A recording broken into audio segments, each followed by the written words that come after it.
Now I am convinced that our minds hold a lot of shame, and our minds, in an attempt to help us, cover us with layers and layers of fig leaves, covering the nakedness like Adam and Eve. What will others think of me? Am I strong enough? Maybe they can see my weakness? It goes on and on.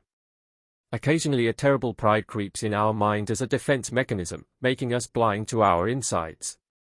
In light of this, I am thinking of a man of God, whom I respect, who one day had an angel appear before him. This angel's name was Courage. The curious thing about the angel was that he was entirely naked, and stood so in front of the man of God. And the angel told this man to draw his shape on a piece of paper. Now I think there is an important lesson here. Our discomfort with this idea speaks again to our terrible deformity of mind, of purity, being beset and neurotic, with shame, beyond belief. But let us try and escape the madness of our pathological shame.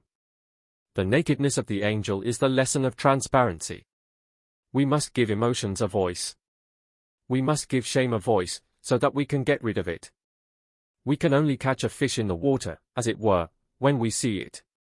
Perhaps we must give good things a voice as well in order for them to work in our lives. Do we ever give the feeling of courage a voice? We must draw the shape of it, the naked shape, which is an honesty of self, a seeing of it with a feeling of genuineness. We must draw a picture of shame, that is finding it, and then relinquish it.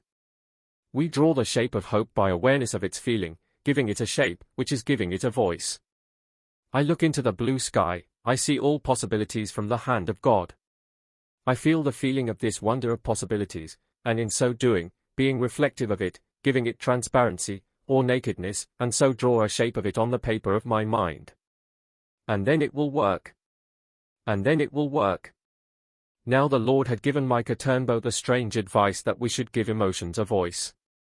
And I think perhaps this is the secret of the catalytic converter, if we can borrow a metaphor from car mechanics.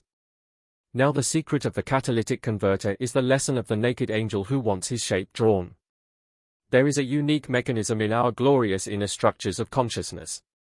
It is this catalytic converter which is a cosmic power to convert something into power or into agency. The car does not move without this conversion. As soon as our consciousness brings something into self-awareness, by seeing it in genuineness, we give it a path.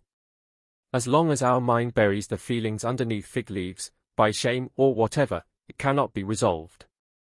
Imagine how great and forceful our paths on earth can be when we walk in genuineness of self, as in a perfect mirror, feeling all things.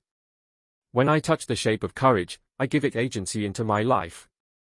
It requires self-reflection, a moment of mind where I give its feeling a voice, as though it lives in my eyes. This is the work of the catalytic converter, and who can stop you when you walk such a path? See the nakedness of your dream in life here on earth. Draw a picture of it. We must be naked to ourselves. Have we ever drawn the shape of our greatness?